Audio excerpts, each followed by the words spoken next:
اور chief justice اسلام آباد high court عامر فاروق صاحب جو ہیں ان کی کیس پہ سماعت کریں گے، اور آپ دیکھیے گا انصاف کا ننگا ناچ ہوتے ہوئے دیکھے گا۔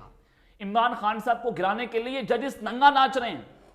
عمران خان صاحب کو گرانے کے لیے پاکستان کی ملٹری اسٹیبلشمنٹ کا رقص باقی تمام رقصوں سے بہتر ہے۔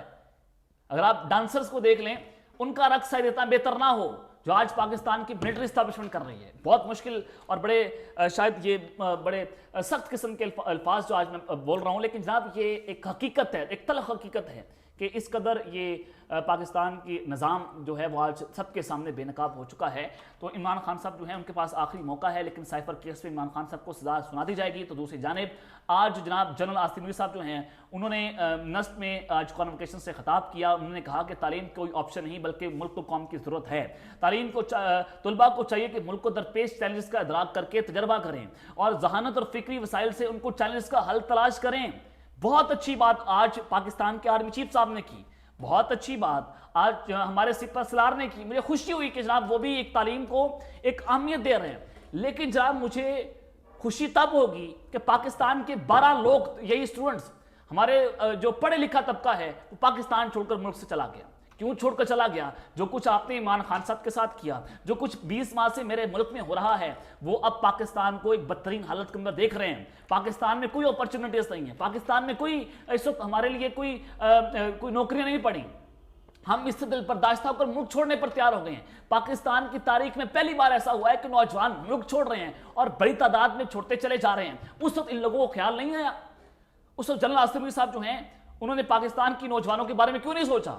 آپ 9 مئی کا ٹرائل کر رہے ہیں، تمام لوگ جوینائل ہیں، 18 سال سے کم لوگوں کی عمر ہے، آپ لوگ نے پکڑ کر جیل میں ڈال دیا۔ آپ 7 سال کے بچے کے قاتل ہیں، آپ نے جناب ان کو قبر میں اتار دیا۔ آپ بعد فاروق کے بیٹے کے قاتل ہیں، آپ نے اس کو قبر میں اتارا۔ آپ ذلے شاہ کے قاتل ہیں، آپ نے اس کو قبر میں اتارا۔ آپ ارشد شریف کے قاتل ہیں، آپ نے اس کو قبر میں اتارا۔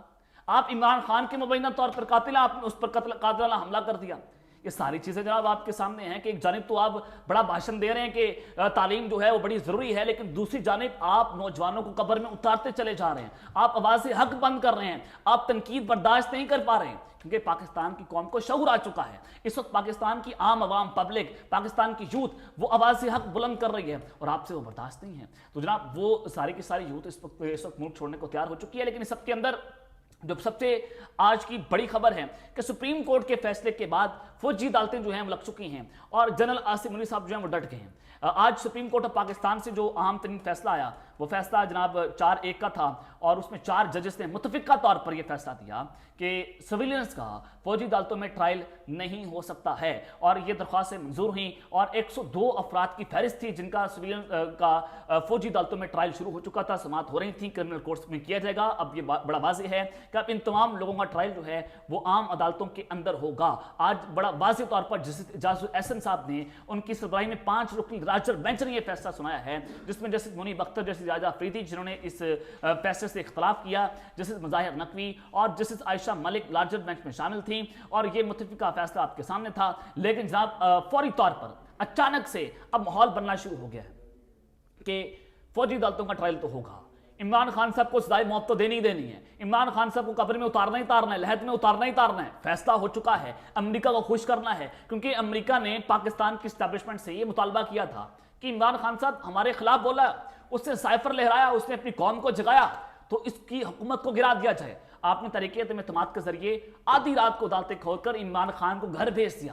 اس نے ایک جملہ بولا تھا کہ کوئی رہ تو نہیں گیا، اس ایک جملے نے پاکستان کے سارے نظام کے اوپر پانی پھیر دیا، رندا پھیر کے رکھ دیا، اس نے ننگا کر دیا ان سب کو ایک امام کے اندر۔ لیکن جناب آپ نے یہ دیکھنا یہ ہے کہ آج سپریم کورٹ کا فیصلہ تھا، سپریم کورٹ کے اس فیصلے کے فوری بعد پاکستان مسلم لیگ نواز کا ایک پورا بیانیہ بننا جو ہے وہ شروع ہو گیا ہے۔ اور یہ اگر آپ پی ایم ایل این کی بات کریں، اب وہ چونکہ اسٹیبلشمنٹ کی بی ٹیم ہے اور ان کی زبانیں اس وقت بوٹوں کے اوپر لگی ہوئی ہیں، وہ چاٹ رہے ہیں، لگاتار چاٹ رہے ہیں، اور نواز شریف صاحب تو لمبے لیٹے ہوئے ہیں گیٹ نمبر 4 کے اوپر، بس اقتدار دے دیں ان کو، ملک لوٹ لیں، پھر بھاگ جائیں، پھر این آر او لیں، پھر آ جائیں، پھر ملک لوٹیں، جی ان کی آنیاں جانیاں لگی ہوئی ہیں، اسٹیبلشمنٹ کے ہاتھوں میں کھیل رہی ہے۔ اور پاکستان کی تاریخ میں پہلی بار ایسا ہوا ہے کہ ایک شوہر نے 3 بار بیوی کو طلاق دے دی ہے اور چوتھی بار بیوی کے ساتھ اس نے حلالہ کر کے چوتھی بار نکاح کر لیا ہے۔ یہ اس وقت اسٹیبلشمنٹ کا اور نواز شریف صاحب کا معاملہ چلتا ہوا نظر آ رہا ہے۔ تو جناب آج عطا تارڑ صاحب نے ایک بڑی اہم گفتگو کی ہے. انہوں نے کہا کہ پارلیمنٹ 9 مئی کے ملزمان کا ملٹری کورٹس میں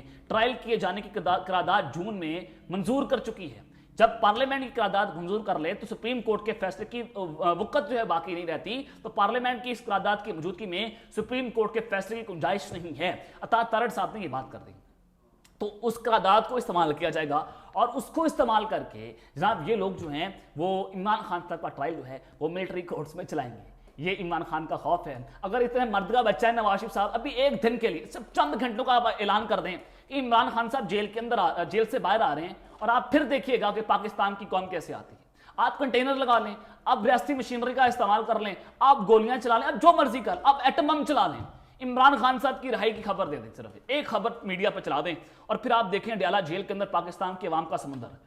آپ نے جناب ریاستی مشینری کا استعمال کر لیا, آپ کا سی سی پی او لاہور نواز شریف کو سلوٹ کرتا ہے, آپ کی ایجنسیز نواز شریف کو پروٹوکول دیتی ہیں, آپ لوگوں نے اس کو وزیر اعظم کا پروٹوکول دیا, لیکن پھر بھی جو جلسہ ہوا وہ بلو دا ایوریج تھا. اور یہ اسٹیبلشمنٹ نے بڑا واضح پیغام جناب نون لیگ کو پہنچا دیا کہ جناب ہم نے آپ کو ہر طرح کی مشینری کا جو ہے وہ آپ کے لیے استعمال کیا, لیکن آپ نے بلو ایوریج جو ہے وہ جلسہ کیا ہے. تو عمران خان صاحب جو ہیں آج انہوں نے جو بیان دیا اس نے سب کو ہلا کر رکھ دیا ہے اور بڑا واضح طور پر انہوں نے کہہ دیا کہ آرمی چیف جو ہیں غدار ہیں. اب وہ بات ہو رہی ہے میر جعفر اور میر صادق کی, جنرل ریٹائرڈ قمر جاوید باجوہ صاحب کی, اور چونکہ آج فرد جرم عائد ہو چکا ہے, عمران خان صاحب نے کہا ان کے اوپر یہ الزام ہے کہ انہوں نے سائفر کو سیاسی مقاصد کے لیے استعمال کیا, نیشنل سیکورٹی کو کمپرومائز کیا. تو عمران خان صاحب نے اس پر ایک جواب دیا. خان صاحب نے کہا کہ میرے خلاف کیا الزام ہے, آپ نے کیا الزام لگایا ہے, میرے خلاف تو الٹا سازش ہوئی ہے اور آپ میرے اوپر ہی الزام لگا رہے ہیں. اور انہوں نے کہا کہ میری حکومت گئی, جس میٹنگ کا ذکر کیا گیا ہے اس کے منٹس ہی موجود نہیں ہیں. بنی گالا کی میٹنگ کا ذکر کیا گیا تھا کہ عمران خان صاحب نے اس میٹنگ میں بیٹھ کر سائفر کو سیاسی مقاصد کے لیے استعمال کرنے کی ایک پوری پلاننگ تیار کی تھی. عمران خان صاحب نے کہا کہ اس کے منٹس جو ہیں مجھے لا کر دے دیں. ابھی تک اس کے منٹس موجود نہیں ہیں. جس سائفر کا ذکر کیا گیا وہ سیرے سے کاغذات ہی موجود نہیں ہیں. عمران خان نے کہا کہ لندن پلان کا پہلے سے علم تھا, یہ پلان پی ٹی اے کو بلڈوز کرنے کے لیے بنایا گیا. نواز شریف امپائر کو ملا کر کھیلتا ہے, ڈائریکٹ اسٹیبلشمنٹ کے اوپر حملہ. ایسی کی تیسی ہے تمہاری, جیل میں بیٹھا ہے اس پر آپ ظلم کر رہے ہیں, اس پر آپ تشدد کر رہے ہیں, آپ نے اس کو مینٹلی ٹارچر کر لیا, لیکن اس کے بیانات آج بھی آ رہے ہیں. وہ آج بھی ڈٹ کر کھڑا ہوا ہے. اس کو پتہ ہے کہ سائفر کیس سے مجھے 10 سال کی قید کریں گے, لیکن وہ ڈٹ کر آپ کا مقابلہ کر رہے ہیں. اس کے بعد جناب انہوں نے کہا کہ اس وقت تک الیکشن میں نہیں آ سکتا جب تک مرضی کے امپائر نہ ہو. تو نواز شریف صاحب جو ہیں امپائر ساتھ ملا کر پھر سے الیکشن لڑ رہے ہیں. اور پی ٹی اے کے وکلا کے مطابق عمران خان نے کہا کہ اگر بڑے چور کو چھوڑنا ہے تو ڈیالہ جیل میں قید ملزمان کو بھی چھوڑ دیں تو شاید آپ کے ملک کا بھلا ہو جائے. تو عمران خان بڑے دل کا آدمی ہیں. اگر آپ سے ملک نہیں سنبھل رہا, جنرل اسمبلی صاحب جائیں اڈیالہ جیل میں جائیں, ان سے ملاقات کریں, معافی مانگیں, آپ کے ملک کی حالت بہتر ہو جائے گی. تو اب تک کہتے ہیں اپنا خیال رکھیے گا اور سنگاپور رسمی خیال رکھنے لانے کے بعد پاکستان زندہ باد.